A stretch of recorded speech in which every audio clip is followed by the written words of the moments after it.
Hello everyone, आप सभी का स्वागत है आपके अपने यूट्यूब चैनल पर। और आज हम एसएससी सीजीएल 2022 के जो 7 मार्च का पेपर था उसका रिव्यू करने वाले हैं कि किस तरीके का पेपर आया था और आपको कितने अटेम्प्ट सेफ माने जाएंगे। जिसमें आज के पेपर में मैं आपको बता दूं, जो मैथ्स पूछी गई थी बिल्कुल भी एकदम आसान लेवल की पूछी गई थी।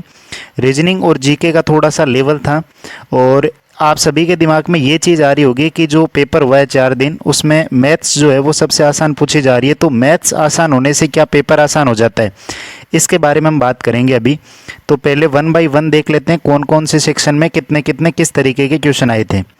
अगर हम पहला सेक्शन बात करें मैथ वाले सेक्शन की, तो मैथ वाले सेक्शन में आपके 30 प्रश्न आए थे, जिसमें से अगर मैं केवल एक जो आपका प्रायिकता के क्वेश्चन था उस वाले पर्सन को अगर छोड़ दिया जाए तो सभी के सभी इजी क्वेश्चन थे। बाकी इनमें आपका कुछ भी एकदम मुश्किल नहीं पूछा गया था। तो भी हम मान के चल सकते हैं कि लगभग आपने 27 जो पर्सन है इसमें करेक्ट किए होंगे। 27 जो है वो सेफ अटेम्प्ट है।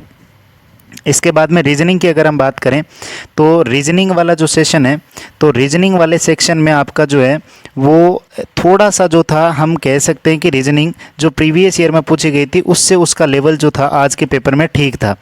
यानी कि अगर रीजनिंग में हम बात करें तो जिसने 25% अगर करेक्ट किए हैं 30 में से, तो उसका जो एवरेज स्कोर है वो आपका ठीक रहेगा, उसमें आपको कोई भी दिक्कत नहीं आने वाली है।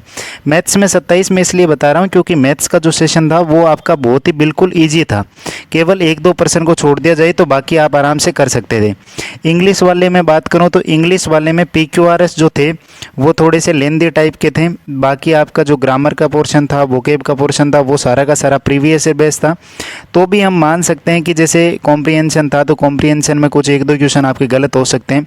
तो जिन्होंने 38 जो है वो पर्सन सही किए होंगे उनका जो है वो लगभग पेपर आपका अच्छा गया है। देखो, करने को किसी के 45 में से 45 भी आ सकते हैं, लेकिन वो सभी के नहीं आएंगे। जिसके इंग्लिश में 45 में से 45 आएंगे उसके रीजनिंग में कम आएंगे, मैथ में कम आएंगे। इस तरीके से आपका बैलेंस हो जाएगा। अगर हम जीके वाले सेशन की बात करें तो जीके वाले सेशन में आपका जो है वो साइंस पूछी गई थी भर के, और साइंस के क्वेश्चन थे। करंट के कुछ क्वेश्चन नहीं थे। करंट में 103वां संविधान संशोधन के बारे में पूछा गया था और ये कथन पर्याप्त है या दूसरा, इस तरीके से जो जीके था वो थोड़ा सा जो हम कह सकते हैं कि मुश्किल था। और जीके में जिसके 10 से लेकर के 15 के बीच में क्वेश्चन सही है, यानी 10 सही है वो ठीक है, और 15 जिसके सही है वो एकदम वेल एंड गुड कंडीशन में, उसको आपको किसी भी प्रकार की दिक्कत नहीं है। लेकिन अगर मैं यहाँ आज 7 तारीख वाले पेपर की बात करूँ तो जो कंप्यूटर का सेक्शन आया था, कंप्यूटर के सेक्शन में आपका जो था वो थोड़ा सा मुश्किल था। क्वेश्चन जो थे वो आसान लेवल के नहीं थे।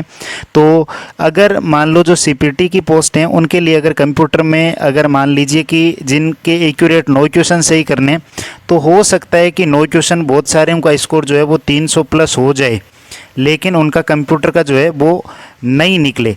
लेकिन निकल भी सकता है, लेकिन इतना ज़्यादा कंप्यूटर इफेक्ट नहीं डालेगा। फिर भी कंप्यूटर में ज़्यादा चांस है कि आपका जो है वो कट ऑफ क्लियर नहीं हो सकती है।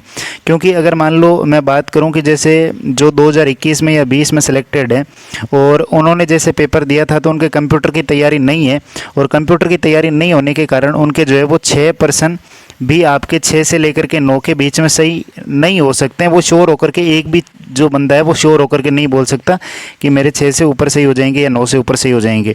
तो ये हम इस तरीके से मान सकते हैं। तो इसमें मैं अगर 12% मान लूँ जीके में, तो ये 38 और 12 जो आपके हो गए वो 50, और 50 इसमें 100, यानी कि 102% जो आपके हैं वो जिसके 100+ % सही है वो एकदम बिल्कुल सेफ जोन में। ये हम एक आइडियल कंडीशन की बात कर रहे हैं 102 पर्सनों की।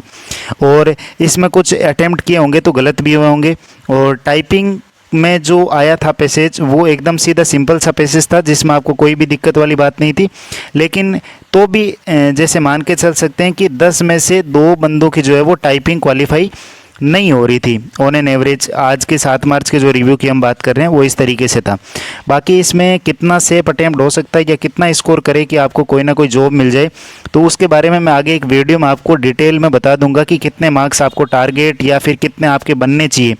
और कंप्यूटर वाला जो कि आपकी आंसर की आएगी वो 5 से 6 दिन के अंदर अंदर आ जाएगी, तो आपका क्लियर हो जाएगा कि आपके कंप्यूटर में कितने बन रहे हैं। तो ये आज का जो था वो आपका रिव्यू था 7 मार्च का। 7 मार्च में मैंने पर्सन आपको नहीं बताए हैं। पर्सन अगर आप पेपर दोगे, ये लास्ट पेपर था, बताने का कोई मतलब भी नहीं है इसमें।